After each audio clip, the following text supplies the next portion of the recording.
That's what you told probation. Is that true or is that a lie? That's not true. You told them you weren't involved in your child's life. He pled guilty to operating while impaired due to the consumption of drugs. He also pled guilty to failure to report a property damage accident.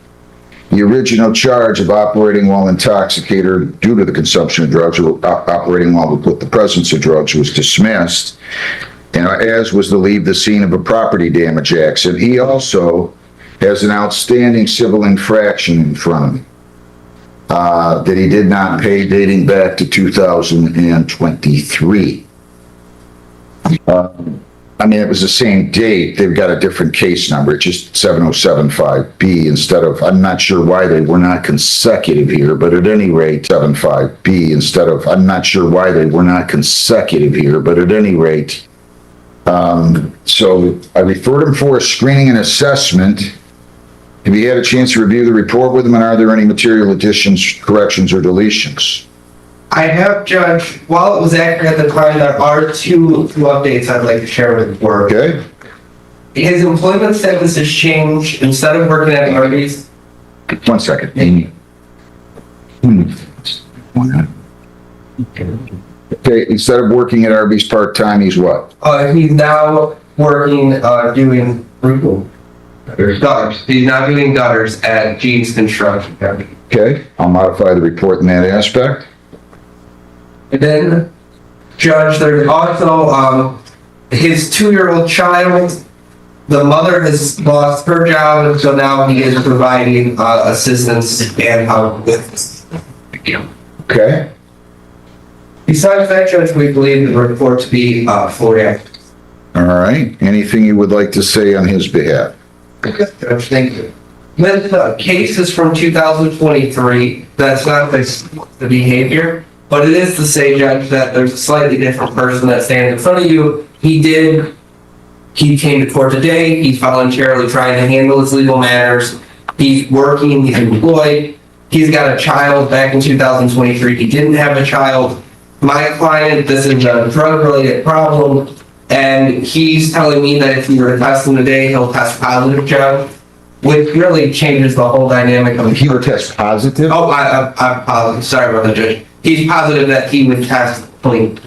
I don't usually expect defendants to come up here and acknowledge that they've violated a bond condition, so I'm glad to hear that at least, but go ahead. Thank you. So he's, so I would ask, Judge, that he be put on probation because the underlying drug problem wouldn't be treated. What happened with his assault with intent to do great bodily harm, less than murder probation violation out of the Third Circuit Court? Does he still have that outstanding? He has that, Judge, but we are handling that. I am going to take on the case of Taylor where that violation came out of, and we are going to go in front of Judge Casca, preferably this week, and turn him in on a warrant. He wanted to come and take care of this, but we're going to take care of that warrant and tell the judge we're fighting that case, Judge. Okay. Why isn't he showing up on that? The date of that warrant was only June the 18th, but nonetheless, he received notice. Why didn't he show up? Judge, I don't have a good explanation for that, but we can go there immediately. I'm going to circuit court right after this, Judge. If you'd like, I can take him with me and turn him in for his warrant. Okay, go ahead. Thank you, Judge. And that is all I'd like to say on my client's behalf at this time.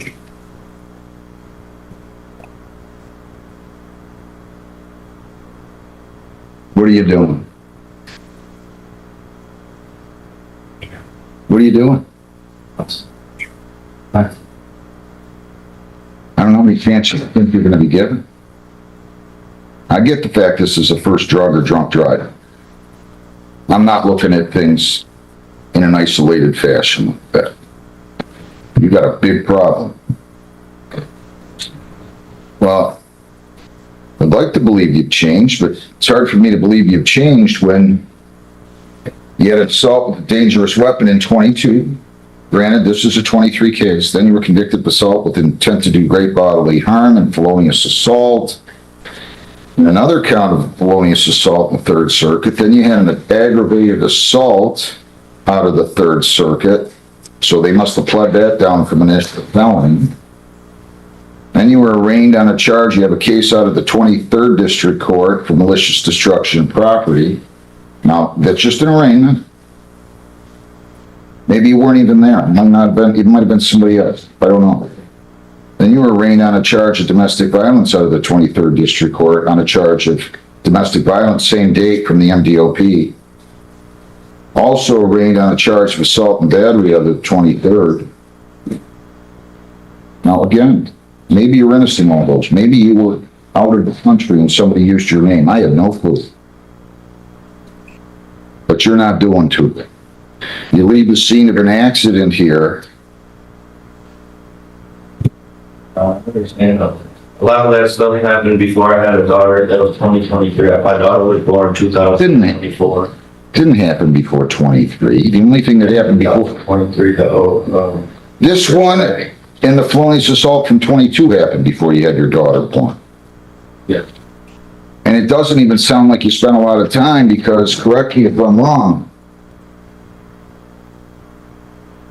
this claims paternity to a 2-year-old daughter but reports not paying any child support or being involved in the child's life. That's what you told probation. Is that true or is that a lie? That's not true. You told them you weren't involved in your child's life? Well, at the time, I was working at Arby's and I had got a new job. Hang on a second. Let's slow down. You just started on this case on April the 20th, right? Yes, sir. You reported at the time of the screening, which was on June the 17th, which was only 2 weeks ago, right? Yes, sir. You reported all of this to the probation department, right? And now you're saying, well, my life changed when I had my daughter, even though you had the daughter in 24 and all these other events have happened in 25 and 26. And now you're making it sound like you changed in the last 2 weeks. Well, a lot of those things, you know, the crime was committed in the 10 years. I wasn't convicted until I don't want to hear anything about the charges. All I know is the probation department is recommending jail and I don't blame them. And I'm only talking to you because I'm trying to figure out how I can rationalize in my brain not sending you to jail. Yes, sir. Can I speak just that quickly, Judge? Sure. As this case relates, just as this focused case is about drugs, I would argue that this case would be better treated with probation. And those other instances, Judge, you're definitely, of course, right to take note of them. But he's going to have to answer to Judge Casca, who specifically handled that case and that violation, and deal with the judges and Taylor for the underlying facts. Judge, I would just ask for the mercy on this case to let him have probation. And if the facts of those other cases, when they're fully fleshed out, more in jail, I'm sure the circuit court will issue that.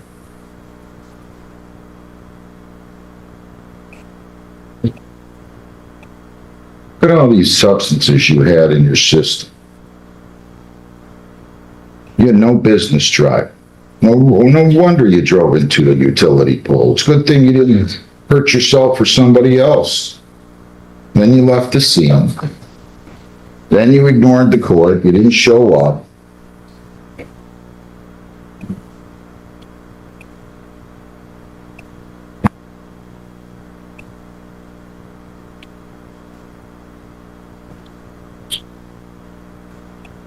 You're lucky.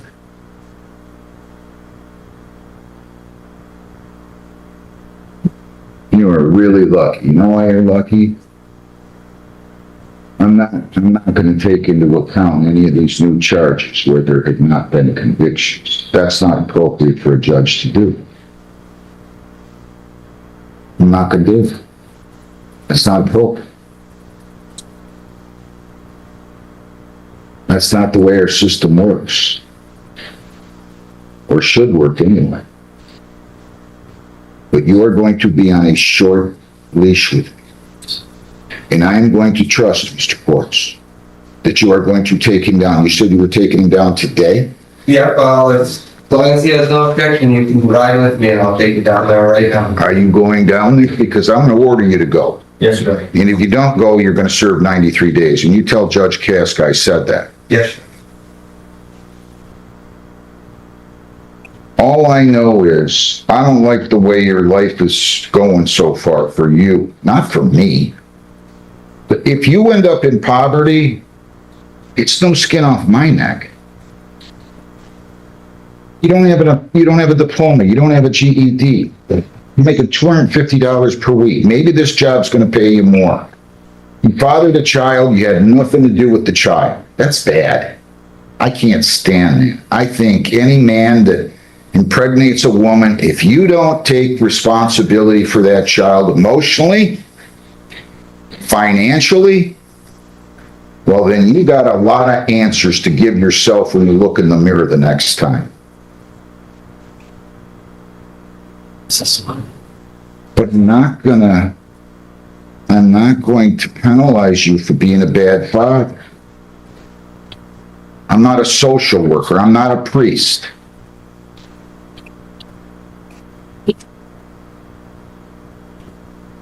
You are on such a short leash with me, you have no idea. On the drug driving, the operating while impaired due to the consumption of drugs.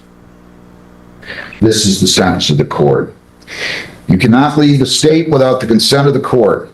You cannot violate any law or ordinance. By the way, do I have proof that he attended AA? NA? Did you show it to your lawyer? I did not, but I do have. Show it to him. I expect to see that you've gone twice per week since June the 17th. If there aren't at least 4 on there, I hope you brought your toothbrush. Judge, just for full disclosure to the court, so far there's only one listed, but we'll get them there, Judge. Okay? You're not taking it seriously then. And I don't want to hear any more. She talks cheap to me. Had you gone to AANA, I was not going to send you to jail. Now you lose. Well, Now you lose. I don't want to hear another word. I don't want to hear another word. I'm not going to listen to you.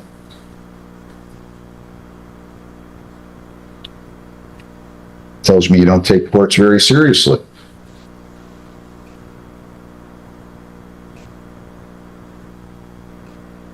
Appointed today to go to a meeting. I was actually. Too late. Too late. Too late. 24 months probation, you cannot leave the state without the consent of the court. You cannot violate any law or ordinance. If you change your address, place of employment, or home telephone number, you must notify probation. You have to report as directed. No alcohol, no marijuana, no illegal drugs. You're to submit to chemical testing, PBTs, and ETG tests. That'll be weekly for 3 months. If you are clean, it will then be bi-weekly for 2. If you are clean, it will then be monthly. Kratom, poppy seeds, and CBD oils are prohibited. Consuming food or other items containing those substances will be deemed a violation. You're to obtain and maintain employment and provide proof. You're to obtain a high school diploma or a GED. You're to attend AANA twice a week until you are in an outpatient substance abuse treatment program. Once you get in outpatient substance abuse treatment, you no longer have to attend AANA. You're also to attend the Victims Impact Panel. That is one night put on by Mothers Against Drunk Drivers. Defendant to surrender to the Wayne County Circuit Court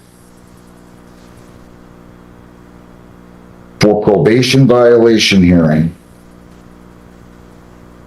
on warrant entered on June 1826 within 2 business days of his release from jail.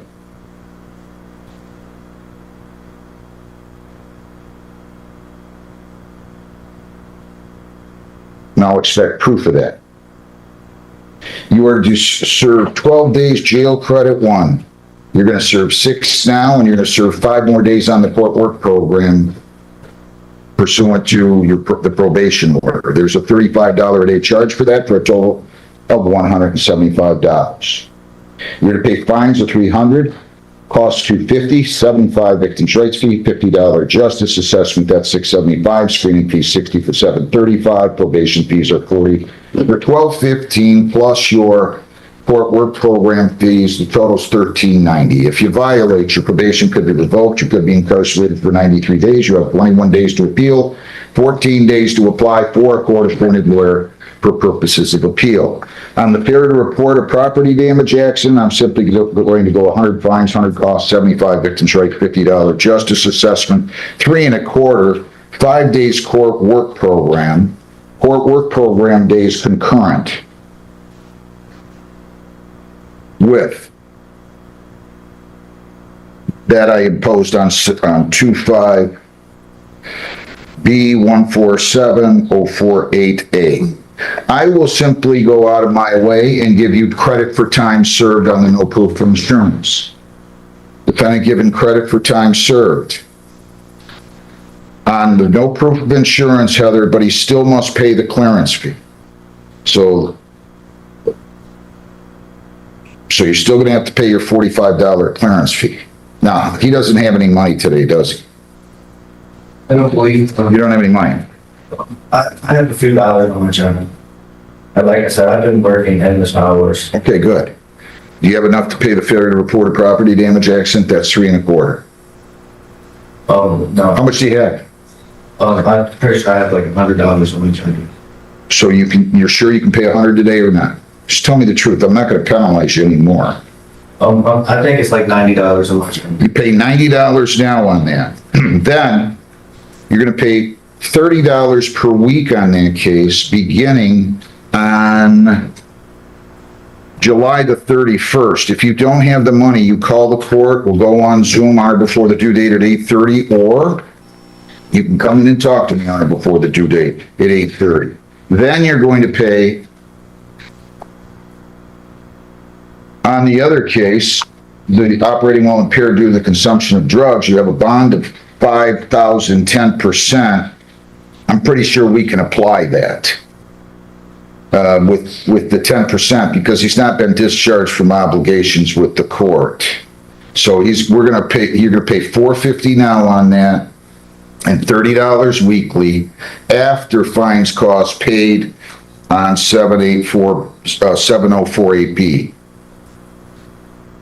You are in custody for the next 6 days. I'm not going to change my mind. Maybe next time you'll understand you're going to comply with my orders. If you don't, you're going to end up going back. It's time for you to grow up. You're 22. Get away from this criminal activity. Start acting like an adult. Good luck. Thanks, Mr. Court. Thank you. The judge's message couldn't have been clearer. Second chances only matter when they're backed by action, not excuses. Even though this defendant avoided the maximum punishment, his repeated failures to follow court orders, his criminal history, and his lack of accountability convinced the judge that strict supervision was necessary.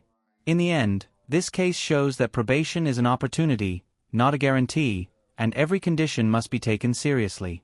One misstep can quickly turn freedom into jail time. Do you think the judge struck the right balance between accountability and giving him another chance, or should the sentence have been even tougher?